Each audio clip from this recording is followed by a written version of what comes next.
right, guys, welcome back to the show. Thank you so much for coming back. This is our spoiler podcast for the film Patchwork, currently streaming on Netflix.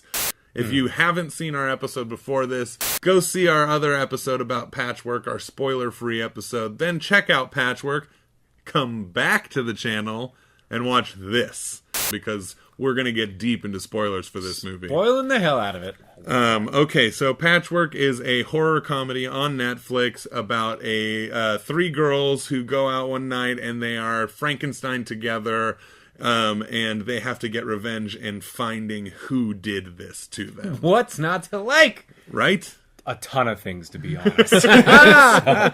No, I didn't mean to start off that way. That's way too mean. No, let's start with this side. Honesty is the best policy. Honesty is the best policy.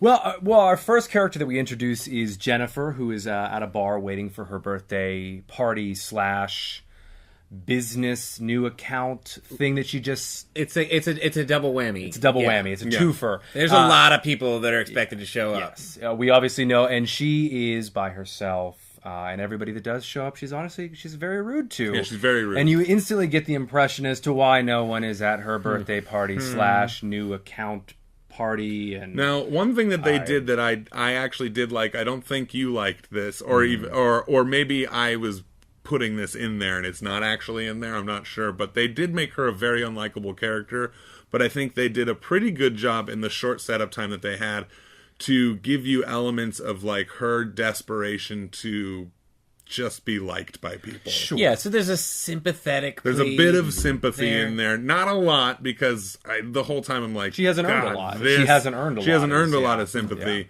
Yeah. I would never want to hang out with this person, but I know they did that on purpose, so good on ya. Can we go back to the beginning? Sure. Like, I loved the nod to Reanimator. Yes, the glowing... the bright green glowing goop. Mm-hmm. And, I feel like that was kind of clever on the writers and directors' point, or on their part, for, like, going like, hey, if you're in the know...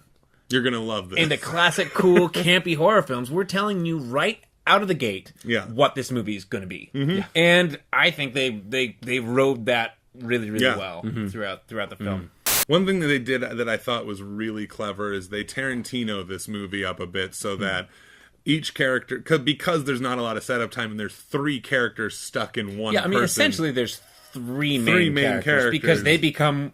one main character. I mean, the reason I know why you focus on this one girl first, because she's going to be the body of our Frankenstein. Yeah, so the physical actress. The physical actress, and she was amazing, by the way. And she's like fantastic. Her physicality is incredible. As the Frankenstein creature, she's amazing. Yeah. But what I loved is that when they went into the other characters' backstories and gave them their own story later on in the movie, and by the end, there's certain things they set up in those backstories that come in and play in the end that I thought they did really cleverly. Mm-hmm.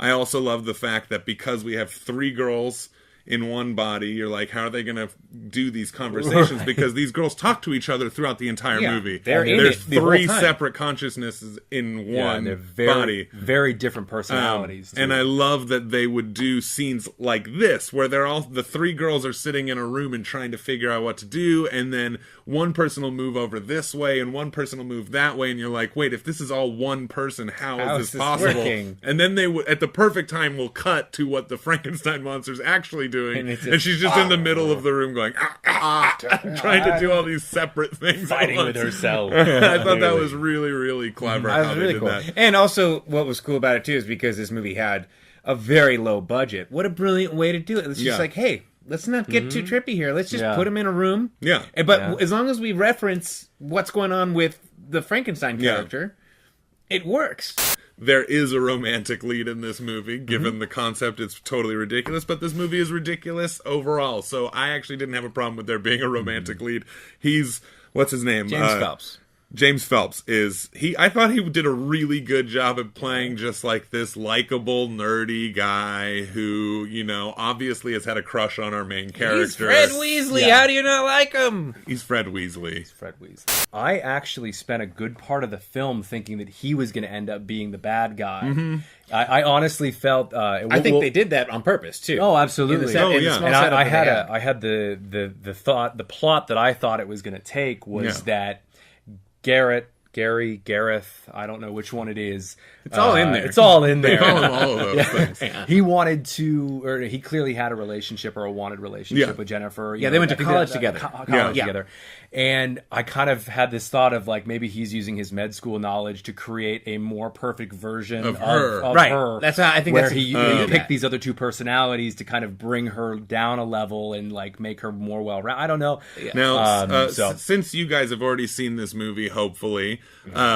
I'm going to go into one of my favorite parts of this movie is when he dies. His last words in this movie are so good because he's shot and he's bleeding on the floor. He takes the bullet for Frankenstein, who probably could have taken the bullet just fine. He takes it for her because that's what a heroic love lead does. But his last words are, "This was totally not worth it," and then dies. And then dies.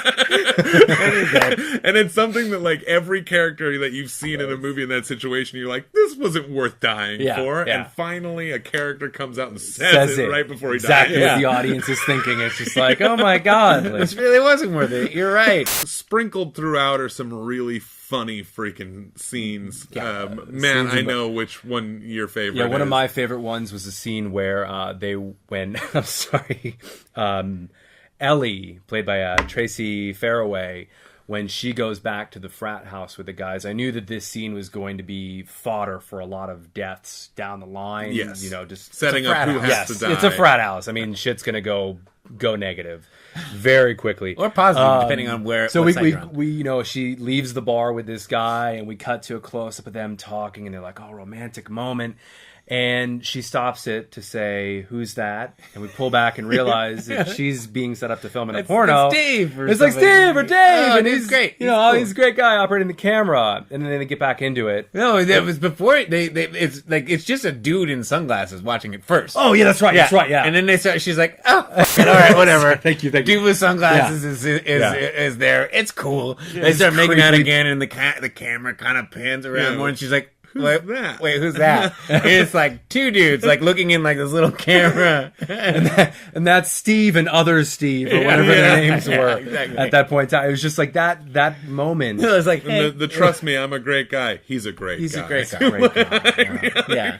So it's but then and that actor too. The actor who plays like the main frat guy. The main frat guy is phenomenal. That guy's awesome. I wish we would have written his name I think we can all down. agree on that. He's but such a scheme. That was also amazing setup for what was going to come later when we're back in that frat room and it's a different girl, all the same guys in there, and they're trying to pull the same thing, and this noise of people dying is outside the room, and one by one they're like, go see what's going on there. I don't want to go out there. And then they go out, and then that person dies, killed. And then so it's just like and then there were none.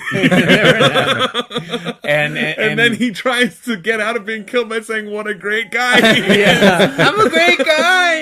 You can't do this. It was good. It was so really good. For this kind of movie, this budget of movie especially, like you watch these kinds of movies, they got an amazing cast they really for did. this kind of movie. Yeah, they did. Yeah. Because there was not one person in it that I was like, this person is the worst actor I've ever seen. Yeah. And in our last episode when we did Hellions, there was one or two actors where I'm like, these are the worst actors I've ever seen. They're pretty bad. Like they were like, really, let's just get the two that we need, and then we'll get our cousins to come in and do the rest. Let's talk about special effects makeup, because this kind of movie, unlike our last episode, this one was an effects-heavy movie when it comes to horror makeup. Yeah, gore effects, yeah, absolutely. I think they did a really good job with the surrounding horror effects, like the guts and the body parts and everything.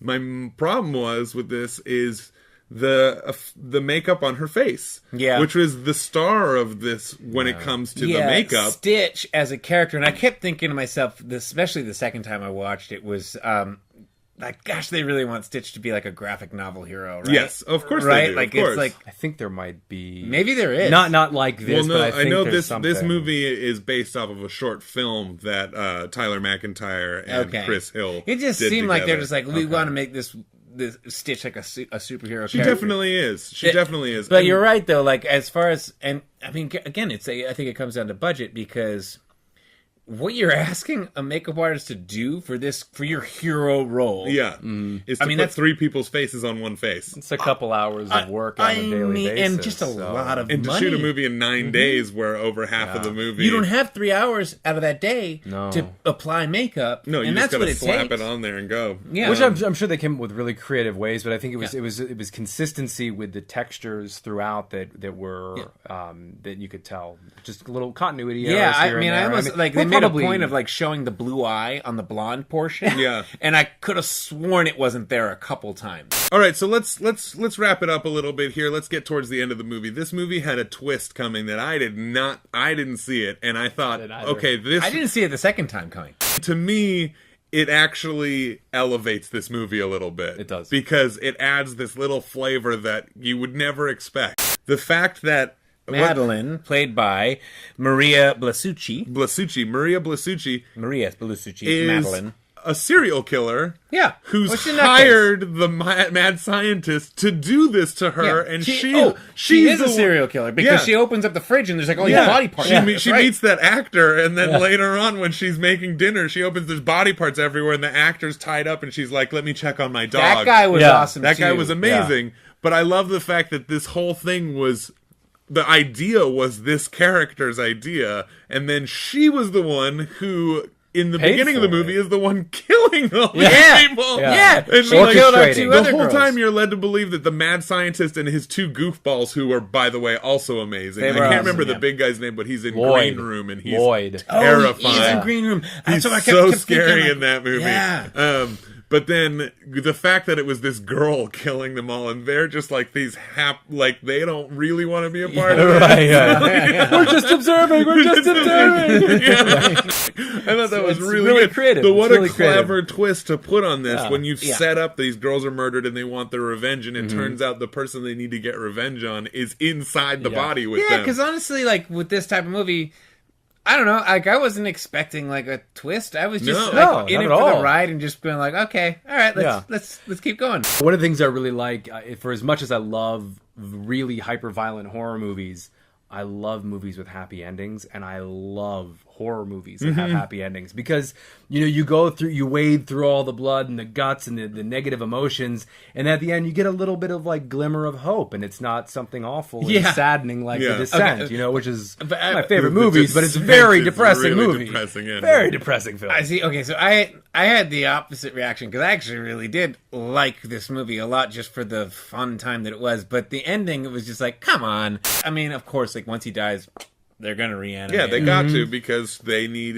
either a sequel or just a But happier I mean, ending. okay, here's my problem. This makes the whole movie ruined for me. Okay, I mean, just you can ask me to edgy. not believe only so much, but In a movie about 3 consciousnesses we in remember- a Frankenstein body. do we remember? The very first day in September. How do they know where the green stuff is? We never see the green stuff again, That's true. right? But Like, that how do they know how didn't- to how do bet- they reanimate him? That didn't bother me at all. Yeah, No, that didn't bother me. movie's totally ruined, folks. ruined.